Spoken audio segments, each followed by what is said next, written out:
Tactics are going to work, and we'll be able to come back in off of this. We descended probably about 10,000 feet in, 5 to 10 seconds. It's a pretty aggressive maneuver. It's a lot of fun. It takes a lot of practice to get your fingers moving where they need to be while you're doing it.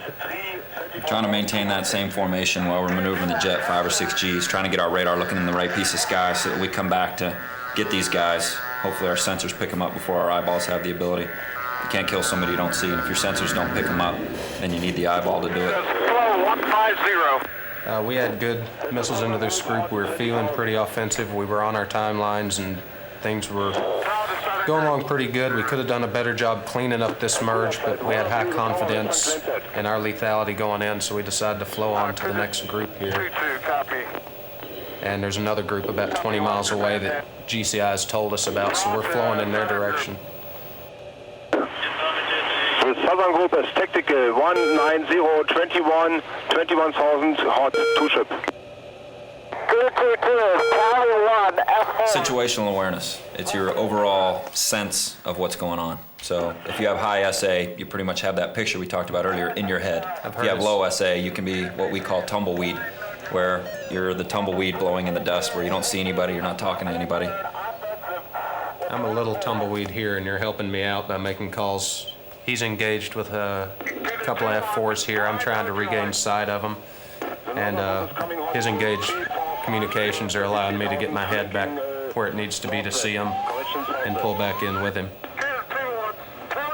We just came in with 2 F4s. They came in an altitude split, so I'm going to split off and go for the high one, and shortly thereafter we're going to pick up the low one. That tone you hear is me getting a lock on this guy, and I just killed one of the F4s, and Cowboy will take care of the other F4. Mark 3, kill Phantom, left in, turn low. Copy, clear. Now we're just, if you can see us looking around, making sure we're not going to hit anybody, because there's been 4 airplanes in really close proximity doing a lot of turning here for a couple of seconds. And let's terminate this. Confirm terminate. Clear 2 on terminating.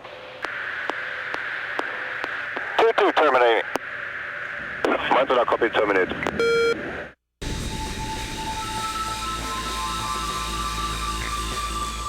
For 2 weeks, Red October has taken the Hornet pilots through a training regimen of simulated air combat, giving them first-hand experience against the MiG-29. They've been challenged to evade its weapons, forced to confront its vertical thrust maneuver, dared to defeat it in both long-range and close combat. We did what we set out to do. We validated our tactics, and I'm comfortable knowing that if I launch off the ship in this jet, I can take it up against the best the enemy's got to throw at us. I'm going to dig inside the turret and bleed a little bit, trying to get back up to The lessons learned at Red October are too valuable to be left in the debriefing rooms. He has to come off and gives us a little bit. I'm actually going to dig down inside the turret. In between flights, the pilots swap their war game stories with a mix of adrenaline and relief. Fox 2, Fox 3. He falls off on the turret, and then we terminate him with that. They reenact their successes and their failures. And he comes down and he starts popping stuff at me. All right. Live and learn. So I got my work cut out for me. Yeah, it's pretty impressive. The exchanges may be part bravado, but there is no mistaking something new in their eyes. A clear look of self-awareness. I'm freeing him, and I'm getting under him. All of a sudden he just goes, and he goes, and he settles into the deck.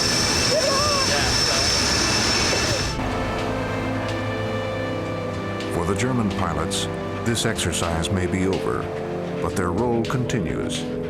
They alone can provide this type of realistic adversary training.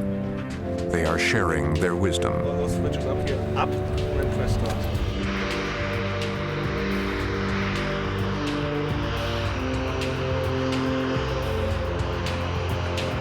If you look at history and the history of the Vietnam War, if a pilot got through his first 10 missions, he had a higher probability of surviving. And it's interesting, this is something similar to the Air Force program Red Flag, where they try to simulate those first 10 missions so that when a pilot goes into combat for the first time, Yes, it's truly his first mission in combat, but hopefully he has 10 other missions to fall back on and increase his chance of surviving.